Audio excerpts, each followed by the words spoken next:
Good day, fellow adventurer, and welcome. My name is Xiao, and today I will be covering the most voted class for my second Pathfinder 2nd Edition class overview, the Monk. To give some insight into Pathfinder 1st Edition's Monk, calling them underwhelming would be a bit of an understatement. They were arguably the most multiple ability-dependent characters, requiring high strength, dexterity, constitution, and wisdom in order to be of any use. Additionally, with a 3/4 BAB and D8 hit die, monks were quite frail, and certainly lacked staying power in fights. They could also not wield any sort of armor, and their choices of weapons were oftentimes lacking. To make matters worse, their signature ability, Flurry of Blows, was horribly written. The monk can only perform these attacks during a full attack action, and treated his class level as his base attack bonus for the purpose of these attacks, but not for qualifying for feats in other conditions. The monk's only saving grace was their strong progression in all of their saving throws. The monk's later class features, such as Diamond Body and Abundant Step, were also seen as rigid. They were also forced into a lawful alignment, which was a bit of a holdover from previous editions. Enter the Unchained Monk. The Unchained Monk solved many of the problems the core monk had, including bolstering their offenses to match that of the martial classes. The monks sported a full base attack bonus and a D10 hit die. In order to balance this, however, the monk lost its goodwill save. Flurry of Blows became much simpler to use. On a full attack action, it can be used as an extra attack, and with no other restrictions like the 2-weapon fighting penalty. Their class features were boiled down into key powers, which could be earned at 4th level and every 2 levels afterwards, and allowed for more flexibility within the class. On the whole, the monk was seen as a joke, and the Unchained Monk was only marginally better. With no change in the dependence for high ability scores in at least 4 areas, the monk quickly fell to the bottom of most personal tier lists, struggling to act as a meaningful defender or striker. I was actually a bit skeptical of how Paizo would handle the monk moving into Pathfinder 2nd Edition. Being able to keep the flavor of a mystical warrior who fought with their bodies or other traditional weapons, while also giving them enough power to keep pace with the other frontliners. However, after going over the class features and powers, I can safely say that any concerns that I originally had have been assuaged. So what is a monk, and how does one fit into a party of adventurers? Monks are often depicted as one might see in media, cool, calm, and collected, and forgoes any sort of armor. They either partake in hand-to-hand combat or use a traditional Eastern weapon such as the bow staff or sai to combat their enemies. They are the strong silent types and act as the team's muscle. However, they can certainly be more boisterous, acting as brawlers or other rabble-rousers. Monks have been given much more flexibility in this iteration and are no longer restricted to any sort of alignment. Monks are all about striking hard and fast, pushing their bodies to their absolute limits and beyond. To kick off this class overview, let's first take a look at the monk's initial proficiencies. Their key ability score is either strength or dexterity, signaling to the player that monks can either be forceful or graceful with their abilities. They gain 10 HP per level, keeping them on pace with the other frontliners in the party, and they are trained in perception, which is unfortunately a bit saddening for me to see, as I would very much would rather see them with expert proficiency. Unfortunately, we can't always have nice things in life, but what they do have that is nice, however, is their saving throws. Monks have trained their mind and body to be able to shrug off or avoid any harmful effect that comes their way, and thus are experts in every saving throw, something no other class can boast. They do not have any signature skills and gain a number of trained skills equal to 4 plus their intelligence modifier. They are trained in all simple weapons in addition to unarmed attacks. They are untrained in any armor, but start off with expert proficiency in unarmored defense, once again, keeping them on par with the other classes that can sport heavier armor types. Monks have 2 primary roles as a party member, as a striker and as a defender. They are there to keep your backline safe, and to dish out as much punishment as they can in a given round. Their perception modifier, which they will be most likely using to roll for initiative, is going to be lower compared to the fighter, ranger, and barbarian, aka their competition, so a strong wisdom score is important to land the opening blow. That being said, whatever they choose as their key ability score will dictate how they perform in combat and what they should be focusing on. I very much wanted to see how Paizo approached Flurry of Blows. It was a powerful ability that could give the monk a good amount of extra damage, but it was limited in how often it could be used based on how full attacks work. In Pathfinder 2nd Edition, Flurry of Blows is a one-action ability that gives you 2 strikes. If both connect, the damage is combined before applying weaknesses and resistances. This is a major step up, and gives the monk a solid edge in action economy from the beginning of their career right up until the end. That being said, do be aware that this ability has the Flourish trait. It can only be used once per round.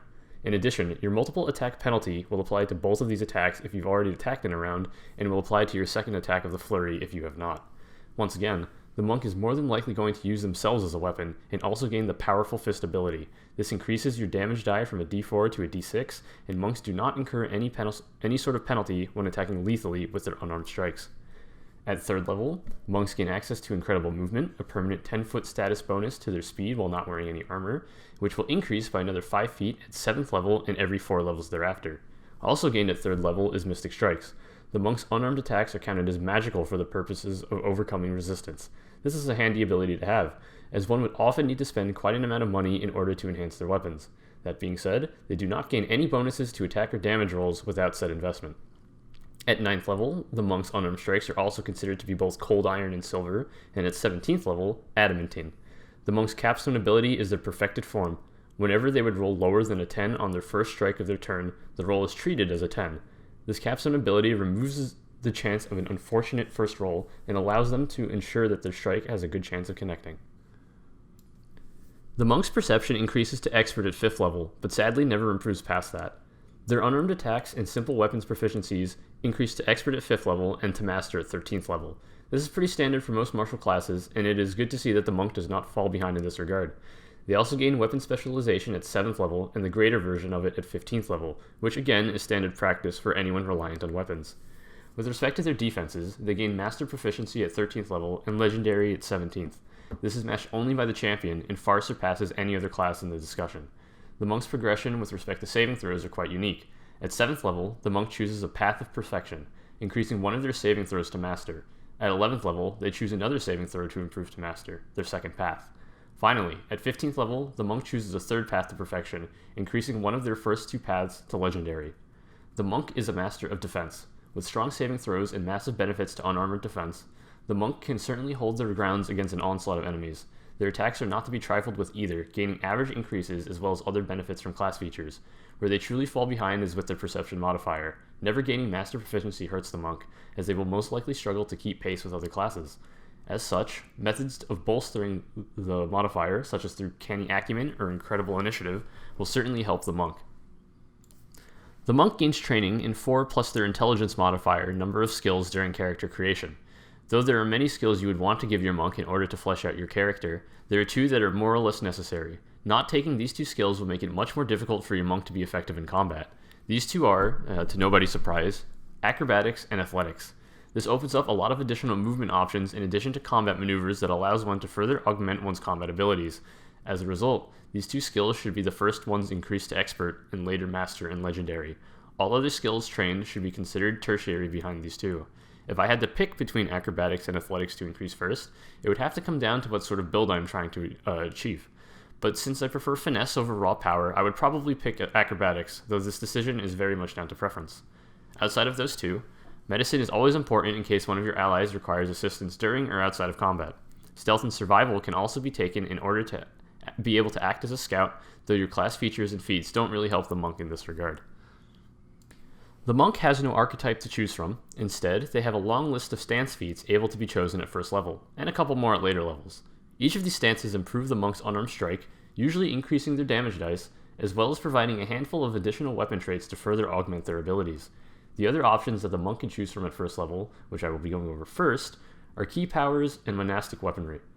Key abilities give the monk a focus pool in which to perform these abilities, and 10 minutes can be spent to refocus to gain 1 focus point back during downtime. Key Rush allows the monk to either step or stride twice for 1 action, and also gives the monk concealment until the beginning of their next turn. This is a fantastic ability to allow the monk to catch up to the battle or retreat from it. The other ability the monk can choose is Key Strike, adding a +1 status bonus to attack rolls and an additional die to damage rolls for the purposes of 1 strike or flurry of blows. It also changes the damage type to either positive, negative, or force, which can be interchanged for each strike. Additionally, the damage can also be lawful if your monk has a lawful alignment. This is great for monks that want to inflict as much damage as they can in a short burst, and with flurry of blows, this damage can be staggering. Finally, monastic weaponry gives the monk access and training to all simple and martial monk weapons, and they can use abilities such as flurry of blows with these weapons instead of just their unarmed attacks. However, this ability doesn't work in stances that require specific types of strikes, such as crane wing or dragon tail. Stance feats are both flavorful and powerful, and give the monk a unique playstyle much different from other classes, even other monks. Each stance changes the way the monk's unarmed strikes work. and can change their damage dice, type, and also add a bunch of extra weapon abilities. In addition to improving the monk's unarmed strikes, each stance feat gives an additional ability. It takes an action to enter a stance, and another stance cannot be entered for 1 round after entering a different stance. Once a different stance is entered, the benefits from the previous stance ends. In the case that a stance's conditions are violated, or if you are knocked out, the stance also ends. Crane's stance is a personal favorite of mine, as it gives the monk a +1 circumstance bonus to armor class and reduces the difficulty checks for both high jumps and long jumps, in addition to allowing you to increase movement during a leap. Dragon stance is a very powerful stance, having the highest damage die of all first level stance feats, and also has the backswing ability, reducing the penalty of future attacks if the previous attack missed. It also allows the user to ignore the first square of difficult terrain of a stride. Mountain stance is great for strength-focused monks, as it allows the user to not need to invest in dexterity for armor class, though it's still important for both acrobatics checks and reflex saves. This stance gives the user a +4 status bonus to armor class, but reduces all movement speeds by 5 feet and does not allow the user to add any dexterity bonus to their armor class. The ability also gives a +2 bonus versus shove and trip maneuvers. The forceful trait this weapon has also benefits the user from attacking with it multiple times in a round, by providing extra damage dice on subsequent attacks. Tiger stance is great for monks that focus on dexterity but still want power behind their attacks. The tiger claws deal bleed damage on a critical hit and deal increased damage from a monk's normal unarmed strikes. Additionally, tiger stance allows the user to step 10 feet as long as their speed is at least 20 feet, which allows them to position themselves for flanking opportunities at a moment's notice. Wolf stance allows the monk to deal piercing damage, and if you are flanking the target, also gains the trip special quality. This ability also comes with the backstabber trait, dealing extra precision damage when flanking an opponent. When improving upon a monk's abilities, it is important to take a second to see how you want to build your monk. If you want to get as much mileage out of your key powers, you should invest in them to increase your focus pool and give yourself a wider array of options. If you focus on a stance, you would be wise to take the later feats that would improve the benefits of that given stance. Finally, I love characters with high mobility, and out of the 12 core classes, I believe that the monk is the best at accomplishing this. Feats such as guarded movement and abundant step are fantastic in making sure your monk is in position to inflict as much damage as possible, and their increased status bonus to movement will certainly assist in this regard. As a striker, the monk does not have the versatility or accuracy that the fighter has, nor will they have the raw damage that the barbarian can provide. What they do have, however, is strong action economy, ensuring that they will most likely strike at least twice in a given turn. Stance feats allow the monk to further push their damage outputs and give additional qualities to their strikes. With additional boosts to damage and movement from key powers, the monk will certainly not be kept out of the fray for very long. They cannot maintain these powers throughout entire encounters, however, which places them a step down from classes that can perform consistently throughout an encounter. As a defender, the monk's biggest issue is staying power. With their strong saving throws, solid AC, and decent hit points, they will not need to worry much about getting removed from a fight either through damage or afflictions. Monks in this edition are able to wield shields, and as such, their armor class will still be on par with other classes, since the monk can use any part of their body to make their unarmed strikes. However, they have no way to directly protect their teammates and will need to focus on maneuvers such as disarm, trip, shove, and grapple in order to keep enemies at bay from less protected allies. The first sample build provided is a strength-heavy build, focused on high damage coming from their falling stone strikes. Thanks to Unburdened Iron, this dwarf's speed is unaffected by the penalty associated with entering their stance feat. His armor class also suffers no penalties, as Mountain Stance brings him all the way up to 19 once they enter the stance. Rock Runner gives them additional mobility when traversing rocky surfaces, ignoring difficult terrain and allowing him to strike hard and fast. Training in medicine, nature, religion, and survival were important in order to take advantage of his strong wisdom score, and of course, athletics and acrobatics are a must. Borst brandishes a shield in case his natural armor is not enough, and only uses his body to make attacks. Alara's goals are to be able to move as gracefully around the battlefield as she can, using her staggering 35 feet of movement per stride to get where she needs to be as quickly as possible. Crane's style bolsters her defenses, as well as allowing her to strike more accurately on subsequent attacks thanks to its agile property.